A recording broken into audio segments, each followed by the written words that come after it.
Welcome to another broadcast of Truth Be Told. I'm your host, Tony Sweet, and joining me in studio, your other co-host, the one and only Captain Ron. Here at Truth Be Told, we can't get enough of UFOs and real-life stories of contact with extraterrestrials. Today, we have an author and former FBI Special Agent, John DeSouza, to talk about his latest book, Extradimensionals, True Tales and Concepts of Alien Visitors. We all love the TV series X-Files, at least I did, but John is a real-life X-Files story. Through his experience and research, he will bring us the key to understanding the alternative dimensions, and we'll find out what extradimensionals mean. John was an FBI special agent investigator for over 20 years and collector of the real-life X-Files. The truth is no longer out there, it's here. Today, he is revealing these stories as a leading researcher and writer on the paranormal. He was an attorney and investigator who maintained a top-secret security clearance for many, many years.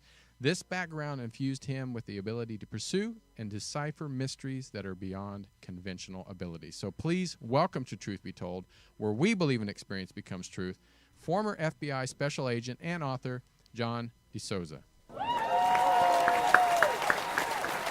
And the crowd goes wild. Oh yeah. Thank you so much. So kind of them. I would like to high five every one of them. Hey, there's so many, your arm's going to get worn out, I'll tell you right now. Well, it's actually John DeSouza, so my apologies to you, first of all. Very excited to have you on the show. Captain Ron and I have been looking forward to this.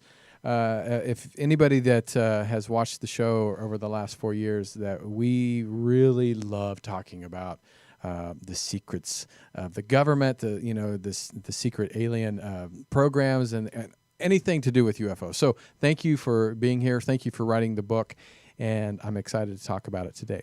So here we're going to go.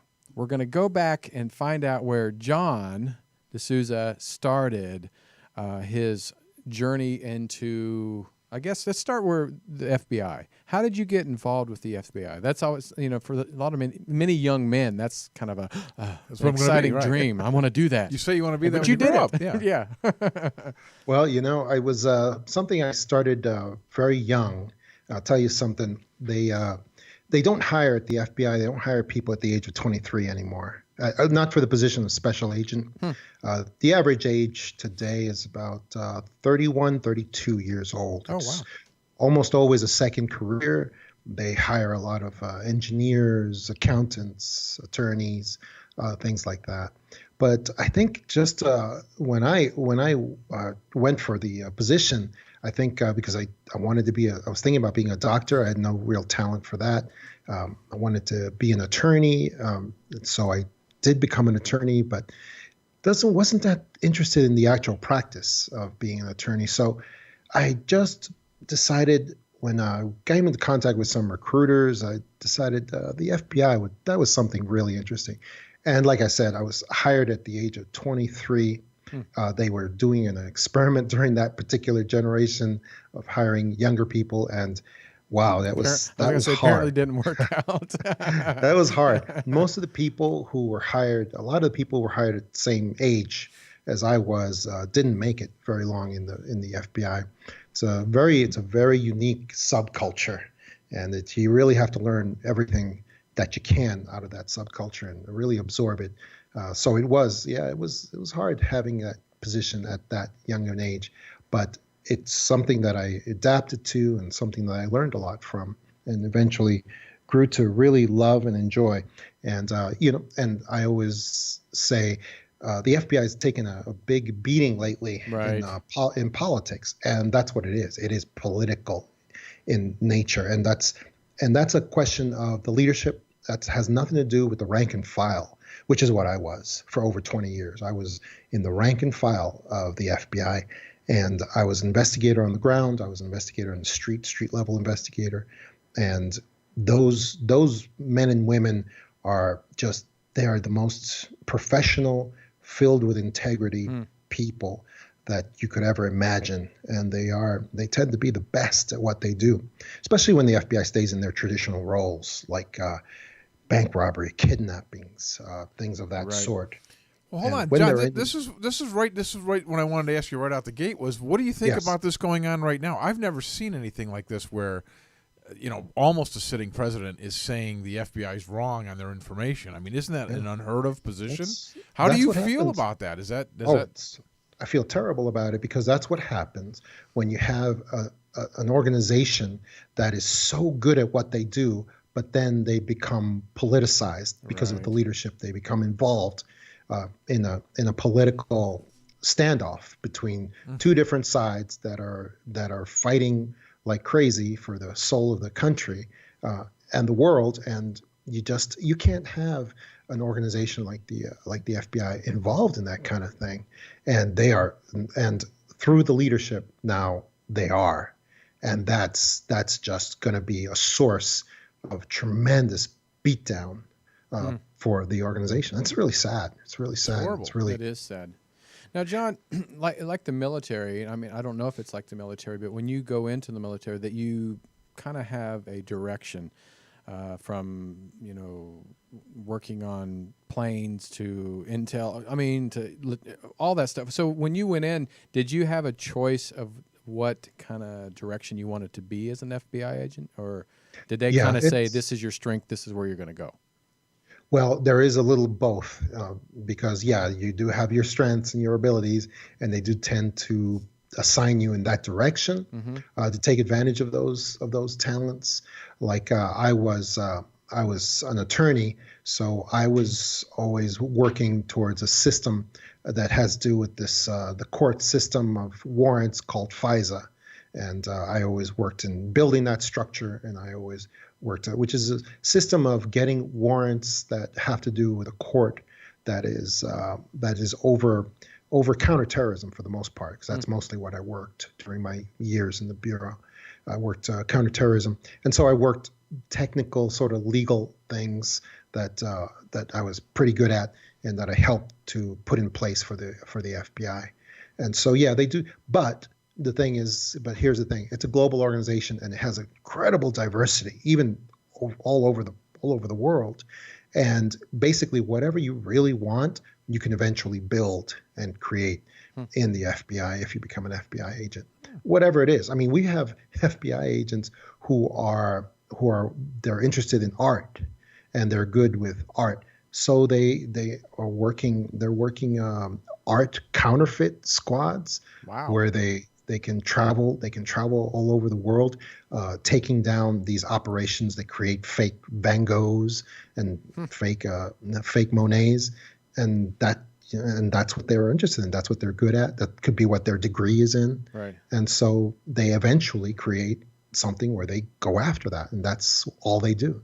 So you can pretty much build whatever you're really interested in the FBI. What if now I'm pretty good at eating? Do they have do they have a department of counterfeit food where that's the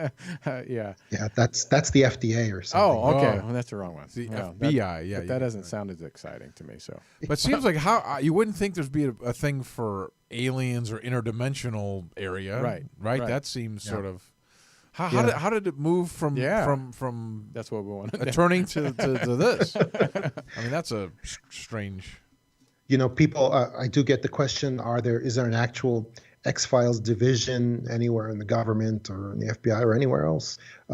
And I always tell them, well, I know about in the FBI cases that turn out to be paranormal in nature. They have a special classification. It's usually called closed. And that's the problem. They tend to be closed, undetermined, with an undetermined classification. And that's how they all end up. As soon as something has a nexus as soon as something comes up with a nexus that just looks kind of, supernatural or unexplained, it will tend to be herded, and the people working on it will tend to be herded towards close that out and get that off our table. So that's really what the division of X-Files really turns out to be. So they don't even really investigate them, you're saying? They just close them out and move them on? Oh, no, they do. It's just behind the door. They can sometimes investigate the heck out of them. And as a matter of fact, I would urge everyone to online. I've been used to being Googled while I'm talking. And so I would urge everyone online to go online and look up The Vault from the FBI. FBI, The Vault. And because now all the cases from, I guess like over 40 years ago and further back have been put online under Freedom of Information, have been released, the things that are declassified, that are now declassified because of age. They have now been put online under FBI The Vault. And you can go on there and you can actually search cattle mutilation cases, flying saucers, UFOs, and you will find a lot of cases. You will find a lot of things. And yeah, they have been investigated.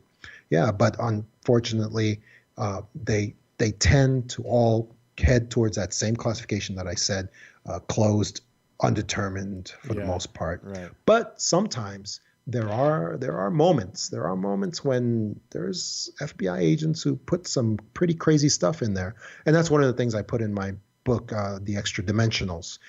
There's actually the single most downloaded document in the history of the vault. Now, keep in mind, this has hundreds of thousands of documents in it.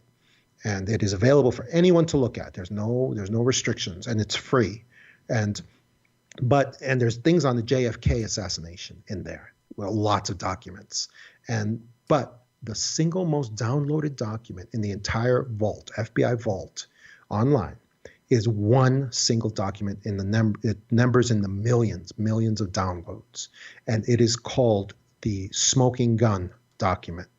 It is a document done by an FBI agent the same year that Roswell happened, which I think was 1947, I believe. 47. Yeah, you just did a show on that recently. Right. And I listened to it. Yeah, in 1947, but just before the Roswell happened, there was an FBI agent at headquarters who wrote something called a Memorandum of Importance. And he wrote it to J. Edgar Hoover, of course. And in it, he said he had a secret informant who he couldn't reveal, who was telling him all the great truths of alien visitors, which led me to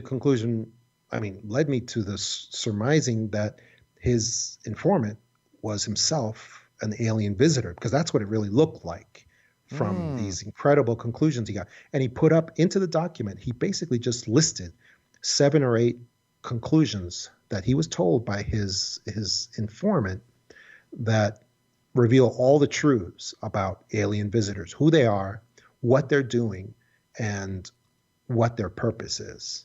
And it's an incredible document. I put the actual document in my book. Anyone can look it up at the vault. And it's one of the things that it says is really where I got the title for my book from. It says that alien visitors are not physical in nature. They are not from our time and space. They are not coming here from another planet. It says flying saucers and the alien visitors that accompany them are coming here from other dimensions of reality. They are transiting through some sort of tunnel to here, and then they visit and they transit back out of our physical reality. And then he said a bunch of other things. He said that they tend to be larger than human beings. He said that their flying saucers have so much maneuverability and abilities to do things that our conventional aircraft don't, that any attempts by there weren't jets yet, but any attempts by our aircraft to attack them would end in terrible catastrophe. And he went on and gave a couple of more things. He said they're not here for destructive purposes, but they're here to gather information about us, and that they are, he said, supernormal in nature. And that's just an old-fashioned word for paranormal, supernatural. And he said a couple of other things, but mostly he advised us that they are extra-dimensional, that they are not physical, and that they can appear physical for short periods of time, but that doesn't last very long, and they have to go back to where they came from. Just like a quantum leap type of a wormhole type of thing? Yes, exactly. Yeah. Like quantum leap. Yeah. That's what it's like. And so extra dimensionality is like a bad penny. It's like a doctrine that keeps coming back to ufology, and it's never welcome. People aren't happy because people want to believe that especially in ufology, they want to believe that aliens exist out there in the galaxies, right. and that they cram themselves into little flying saucers and they travel across the galaxy, and then they get here just like we would if we were going to visit another civilization. But they're not like us. I mean, these are the conclusions that I've come to by approaching this ufology purely from an investigative standpoint, right. and just not paying attention to the human drama and all the other humanizing of the problem that has gone on in the last 50 years. And so I always say that I am here to suggest the unthinkable, because the conclusions that I have come to have been things that are really going to be shocking, especially to those who've been in ufology for a while. And I don't know if it's going to be welcome, a lot of my conclusions. I've thought of several things to ask you, but I wanted to see, yes. How are you able to talk about this? Like you showed that these other documents were 50 years old and they're able to release them yes. now. Right, but exactly. These aren't 50 years old. You've recently done these. Are you able to speak freely about this? Yes, because I use all open source information.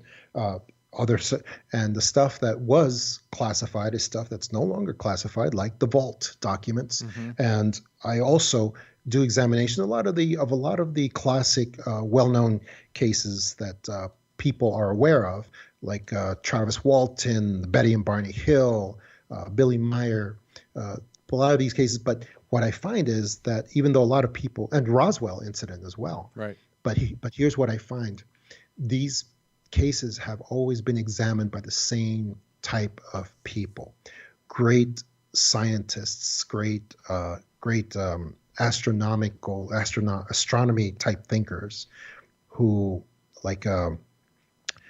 have examined these things from like a certain viewpoint, a very humanistic viewpoint.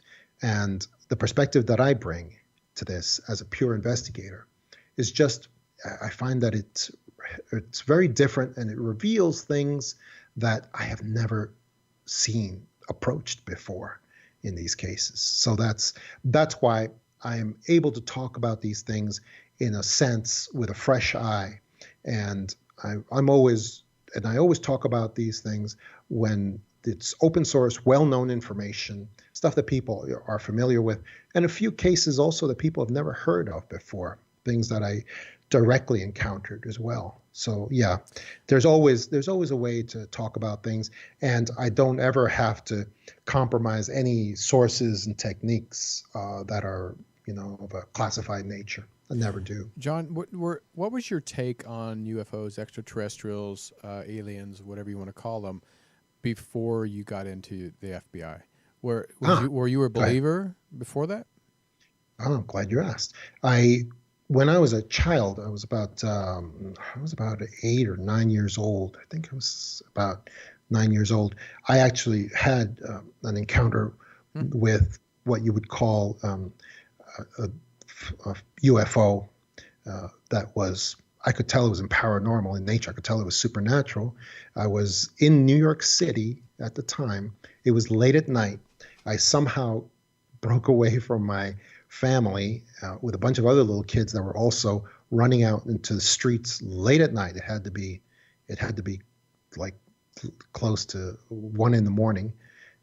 Because there was a party. It was a massive party that we were at indoors, and a bunch of kids and myself, we broke away into the night on our own, playing games late at night, and I went between two buildings that were the tallest buildings I'd ever seen up until that time. They were the old projects, if you guys are familiar with that. Right. That they used to exist. And it was not a good neighborhood to be in at night. But suddenly I had a far up into the air, a black inky cloud appeared. And it was the only reason I knew it was there was because it blotted out part of the stars. Stars were gone. And that's the only way I could tell that was something. But from the bottom of this ink cloud, it was like something a squid would put out into the water. And from the bottom of that emerged this like lost in space looking disc with lights going around the bottom and looked sort of metallic, and it came down towards me. And I just stood there transfixed. And I looked up at it, and it didn't make a sound, like not even a hum, nothing. And it just kind of started coming down towards me. Two girls appeared on my left, teenage girls, and they started just screaming and hugging each other. And they yelled at me, "Little boy, you better run home to your mama. The world's coming to an end." And then those girls disappeared. I felt as if a spotlight came from that vehicle or whatever it was, that disc, and just for a moment. And then both me and the saucer like changed our minds. I took a step back, and the thing started going back up into the cloud, and the black cloud, and it just disappeared like the cartoon that just jumps into the hole and then pulls the hole in after it. And that thing just went into the cloud, and the cloud disappeared and was gone. And of course I ran back to where my parents were, my family, and tried to convince them of what I had experienced, and nothing, absolutely nothing from them. So that was my first, what I would say, my first contact experience with something of that nature.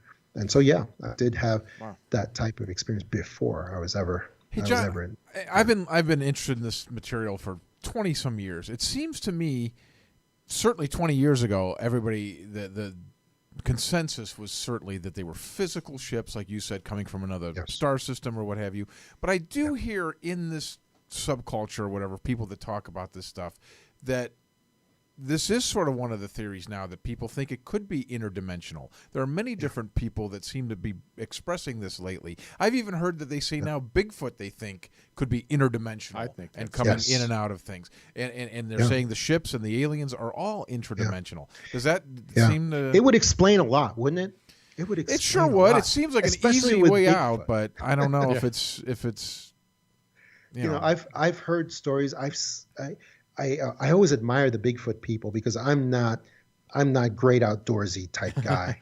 I mean, but they are so good at what they do. They're hunters, and they're so good at what they do. And I've seen crews of men who are the hardiest men you could ever imagine, who just go out into the woods and they start tracking something that they hear those sounds, and they say it's the Bigfoot sounds. It has a very unique sort of yell. This sort of yell that it's not a bear, because a bear sounds very different. And they track this thing with dogs, and it'll be to the cliff, and there's no way out from this cliff. And they hear the snapping of the branches, snapping of small trees. And they see the snapping of small trees as they're chasing this thing.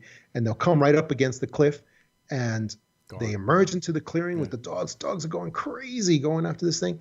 And then they get to the edge of the cliff, which there's no way, except if you're in a helicopter, to get up, straight up. And there's nothing. Wow. Nothing there.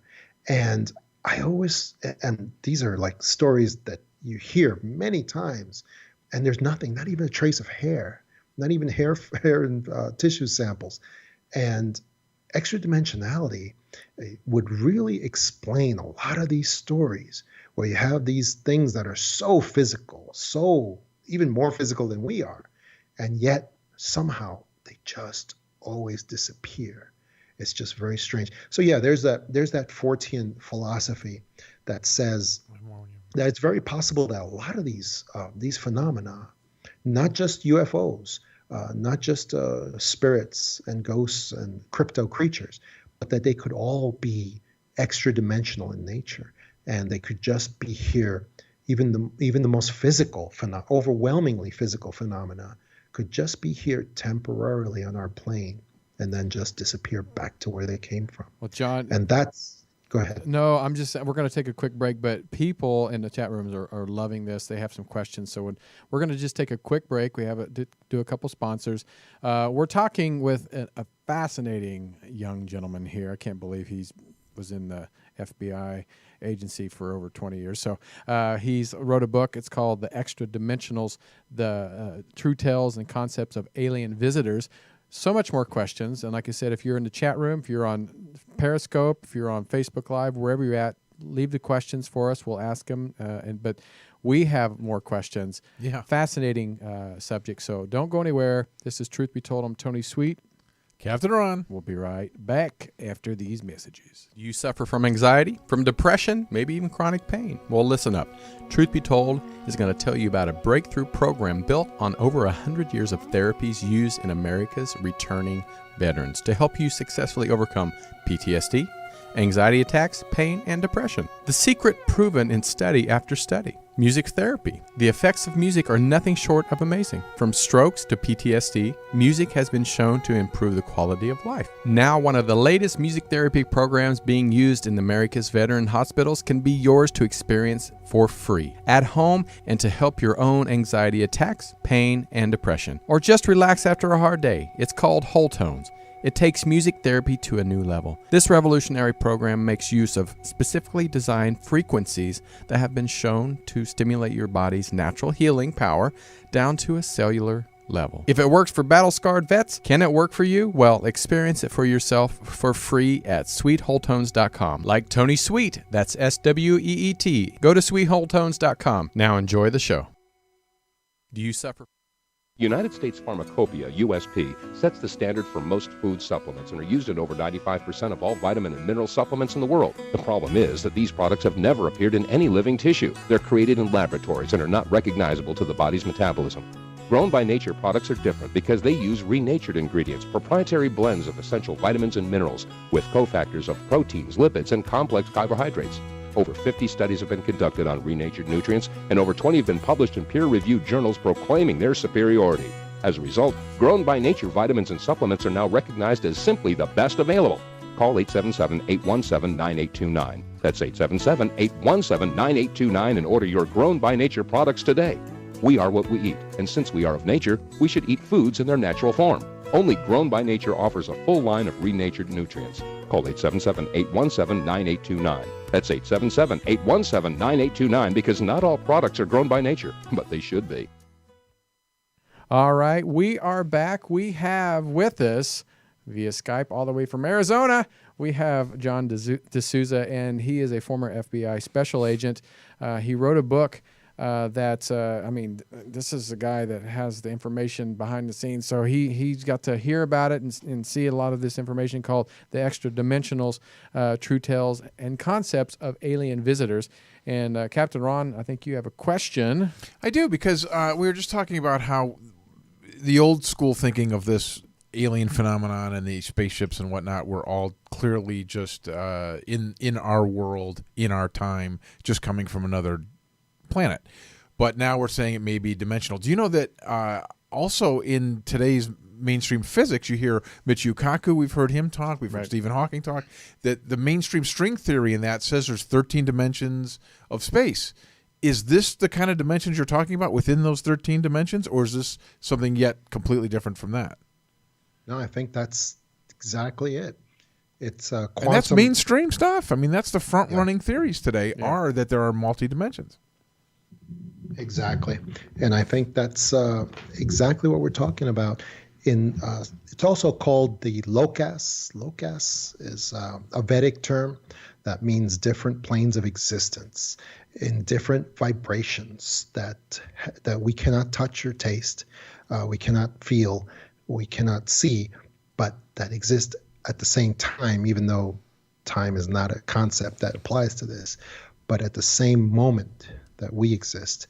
And so, yeah, this stuff is out there. And in the paranormal, these ideas have been under many different names. Interdimensionality, ultra-terrestrial has been used as well.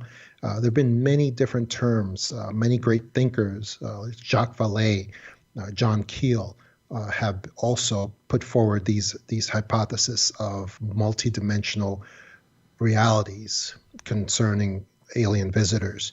And it looks like advanced quantum science is kind of reaching the same conclusion. But I'll tell you, that conclusion is something that people just don't want to know about, because they just want everything to be here with us. Mm-hmm. And there's a lot of agendas that depend on alien visitors being here with us, being present in the same time and space as we are. There's this doctrine of alien imminency, that at any moment alien visitors could just land on the White House lawn, and they could just start handing out goodies, cure for cancer, things like that, and everyone will just be so happy. And the alien imminency is also part of alien saviors. That's another part of it as well. That's great. And that also is tied up intimately with the agenda for space exploration and travel, which we now see is really ramping up and exploding to a larger level than we could ever have dreamed of. There's a movie out right now I would urge people to see that's called Passengers. It's basically a 2-hour commercial for unlimited space travel and exploration. I didn't really see another reason for the movie other than that. But globally, there's a huge agenda to promote this space travel and outer space movements, and it's going to affect our kids and our descendants, because this, like I said, see the movie Passengers and you'll see exactly what I'm talking about, what is being promoted. And that's why physical alien visitors is so important, to keep that kind of going and keep the interest in that up, as well as they're out there. We got to go find them. Couldn't that be possible too? Couldn't they also couldn't that also be a truth? Couldn't there be life on another planet as well as these interdimensional beings? I don't think there is. And one of the reasons I go into my book is Fermis Paradox. And Fermis Paradox is a concept by a very great physicist who basically, he sat down and he went through the age of the universe. He said, look at all the stars, look at all the galaxies that there are. And he calculated how many stars, how many galaxies, how old the universe is. And he said, if even a tiny percentage of those will create life similar to ours, then according to the age of the universe and how many galaxies there are, a certain percentage should already be into interstellar travel. So he said, Fermi said that basically we should by now have open commerce, overt traffic coming to our planet from alien visitors and alien civilizations, not like sporadic, but like on a large scale. And if they were out there, they'd be here now. And he says, basically, according to time, space, and everything we know about the universe, that should be the case. And he says, the fact that they're not here is the paradox, that they're not here, but if they were out there, they would have been here by now. So why aren't they here by now in an open, overt, and well-seen way on the White House lawn and everywhere else? And he concludes the reason they're not here is because they're not out there. So, and I tend to believe that everything I've investigated and everything I've looked at, putting aside what people want to be true, and yet alien visitors are here all the time. They are here all the time. I know because I've talked to the witnesses and I've talked to the contactees, and I've even been a contactee myself. So I know that they come here all the time, even though I don't really believe they're out there, but they are here all the time. And why is that? That's because they're transiting here from someplace else, but it's not in our physical dimension. That's how I see it. So, well, first of all, again, people are asking, they're really surprised in Periscope Live that FBI that actually investigates this. And I said, well, it's a national security. So, of course, that's something that they would probably investigate. Our airspace or whatever. Our airspace. But, I mean, I've had many people from MUFON, Mutual UFO Network, for the people that don't know. Great organization. And they get reports all the time. People see UFOs all the time. But as an FBI agent behind the scenes doing your own investigation, of those, how many our military versus UFOs from another galaxy, another dimension, and that to add on to that, did we get technology from them? Oh yeah, I think all that's true. Yeah, there is a certain percentage of UFO sightings. In particular, there's a big suspicion that the giant black triangles that have become much more common during the last few years than they have been in the past, they possibly are of military human origin. And those were like the Phoenix Lights, right? Which happened more than once, by the way, and there was a terrible, weak attempt to cover it up by the governments, and it was just pathetic. But the Phoenix Lights was a real black triangle situation, a black triangle that was at least a mile from wingtip to wingtip that made no sound and floated over a very heavily populated area in Phoenix, Arizona. Again, not once, but that's happened more than once on several different occasions. And that, for instance, and those black triangles, impossibly large, things that are so big they blot out the sky and seen by hundreds, if not thousands of people, and traveling so slow that they obviously wanted to be seen or just didn't care. But I tend to think it's more like, yes, they want to be seen. But those things have appeared all over the world.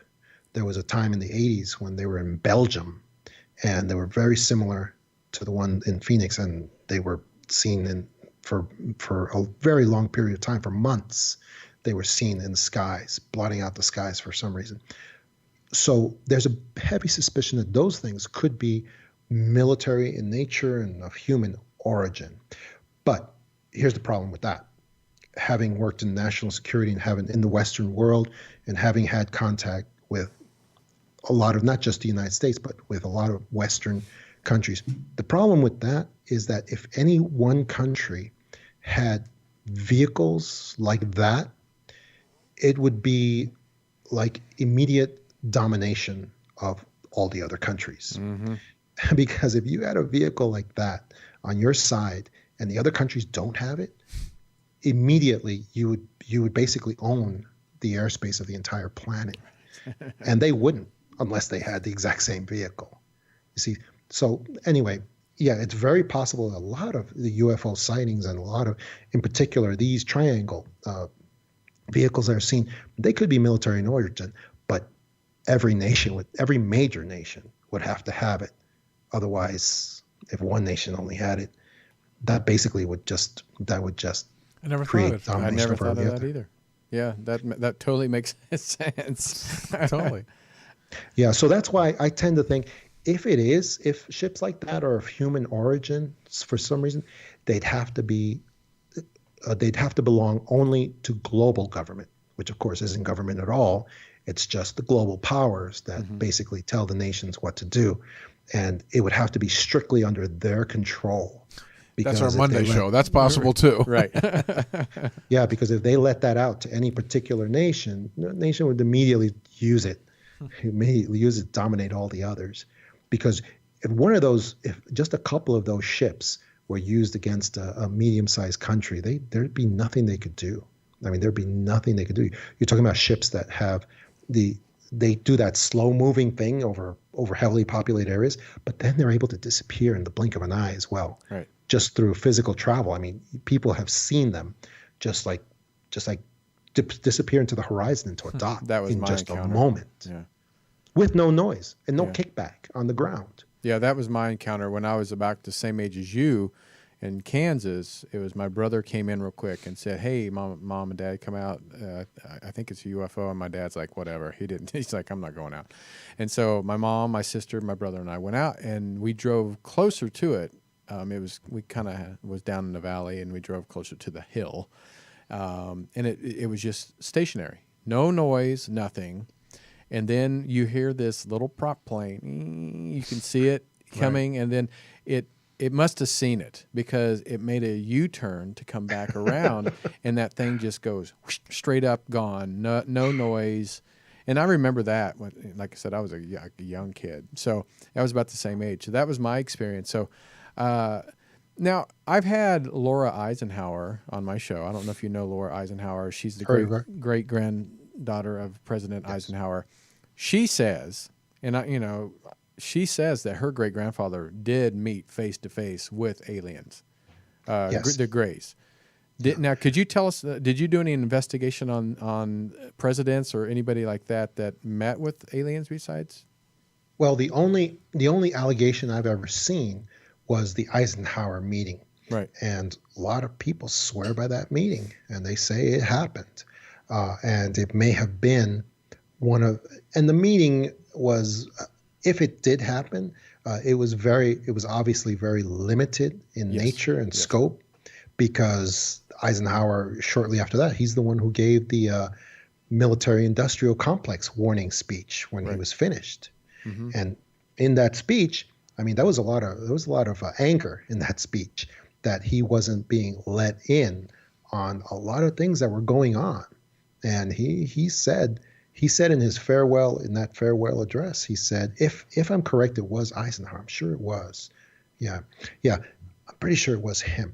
He said that there's all kinds of shenanigans going on in the military-industrial complex, and that they have domination over some subjects that they are not subjugating. They are not allowing the supervising of civilian rule over those subjects. And I tend to believe that was one of the issues he was talking about, was the alien subject. Mm-hmm. And if he was allowed to have some kind of meeting, if it did happen, which a lot of people swear it did, if that did happen, it was very limited, because he was pretty upset in that speech, the military-industrial complex speech. And I'm certain that it related as well to the alien agenda as well as to other things. But I've never had any direct knowledge that meeting actually occurred. Mm-hmm. And if it had, I just don't think they would send Greys to do the meeting, because from every case I've ever looked into, every case I've investigated, and that I've looked at, the Greys are not the people. They're not the ones you send when it's something important. Right. Yeah, I've heard that they're not the nicest. Or in charge. They're the underlings tend to be, right? Yeah. They're like the underlings, the worker bees that get the ministerial work done, take care of that lab work, get those samples, do the probing. So that part of the story it tends to ring inauthentic to me, because at the very least I would see them sending a tall Grey, the supervisor Greys, right. or maybe a Nordic, those tall, good-looking Nordic ones. Why, thank you. Yes, like Tony. There you go. Hey, what about John? You mentioned that you were in fact an abductee yourself. Well, no. Well, you said you had an experience. Contactee. Can you speak to that a little bit? Well, in my book, I actually talk about my experience. Again, it was around the same time. It was around the same time when I was about 9 years old. And after I had that encounter with the ship, the flying saucer, that shortly after that, and this is one of the patterns that I see, the stalking pattern, where people will be scanned by these ships, and sometimes it's a blue spotlight, but there's some kind of a reading that goes on in previous to a real contact experience with alien visitors. And I believe that these ships will take back information, and that then a person can be targeted for contact as well, because I've seen this in many different cases. And shortly after I had my contact experience with the flying saucer, there was something that happened at my home where we had what I believe were alien Greys that actually made an appearance at my home in New York City when I was 9 years old, and they actually did make an attempt to take me with them. Where I was on my bed, I was sleeping on my bed, trying to stay awake as long as I could, doing the nocturnal watching a clock thing, and I suddenly felt my body go rigid, and then I felt hands carrying me, taking me, and these things that were carrying me were actually floating me up. It was like my body became like a helium balloon, half filled with helium. And I was like a plank. And they were able to take me, and they tried to take me through a wall, and it didn't work. And and then I could almost see them, but I could not really move my neck. But I could see two others on the ground, and they were holding my parents in like a stasis so that they wouldn't wake up. And the ones that were carrying my body were trying to put me through a wall, which they were actually able to do. They were actually able to walk through the walls at that time, but my body wouldn't go through. And they were stumped. And they didn't know what to do. They just kept on trying the same thing over and over again. And for some reason, they were not able to put me through the wall that they were easily walking through. So obviously their intention was to be able to put me through that wall. After a while, they gave up. I was returned to my bed, and they disappeared.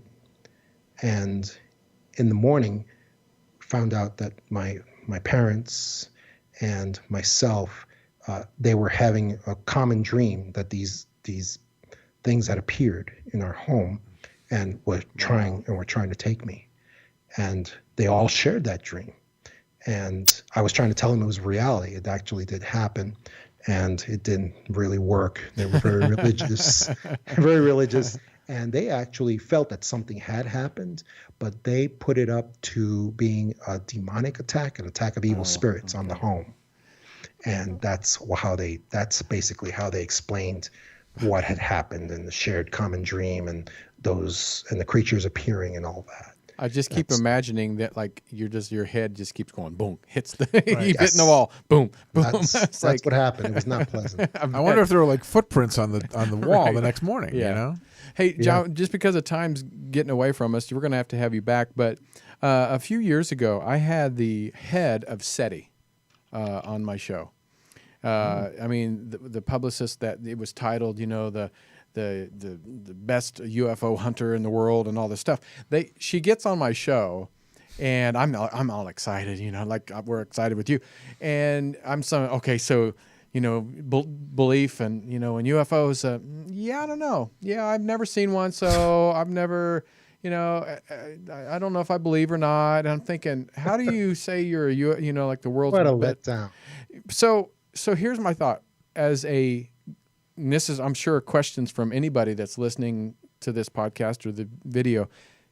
Why does the government, because it's a government facility, why can't the government just says, yes, they're real, they're here, they've been a part of our civilization from day one.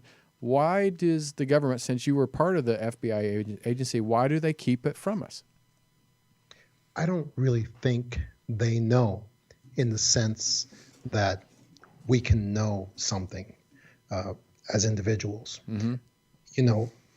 The one moment and government is like, imagine like a beehive with all the little cells there where you put in the wax and you get out the honey, you put in the larvae. The government's like that. Everything's like a little separate cell, and you talk about thousands and thousands of them. And everything that's in every cell doesn't really know about what's in the next cell next door.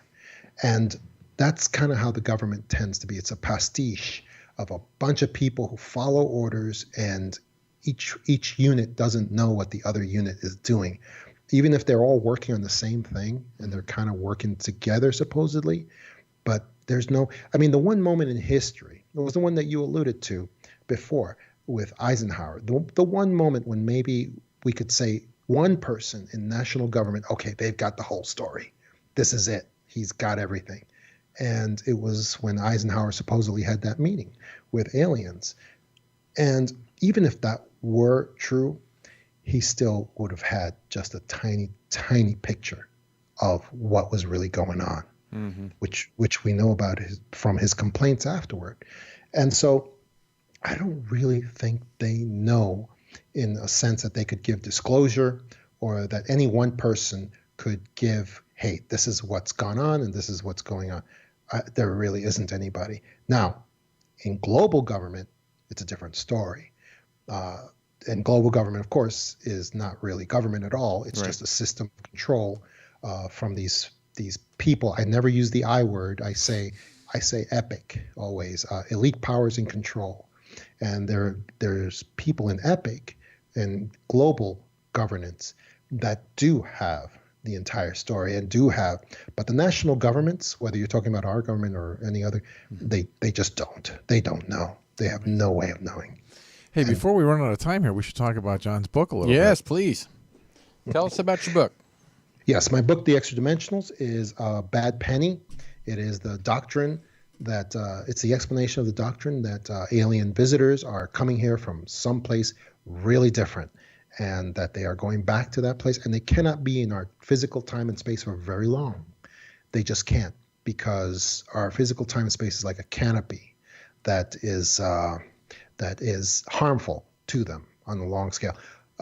So I go through a lot of cases, some of the classic old cases that people know about, Travis Walton and Betty and Barney Hill, Billy Meyer, a lot of these cases, Rendlesham Forest case, and many others, and some that people have never heard of before. And I go through these cases just purely as an investigator, using techniques that I have always learned in the FBI. And the conclusions that I come up with are kind of shocking. And a lot of the conclusions, they are, like I said, I'm here to suggest the unthinkable, that there's actually nobody in there, that these flying saucers, these UFOs, they don't have anybody inside. And that these vehicles, and these are conclusions that I've come to after a lot of investigations and a lot of patterns that I've noticed that match each other across spans of decades and even centuries. And that Roswell, the Roswell crash, was in essence a double trick as well.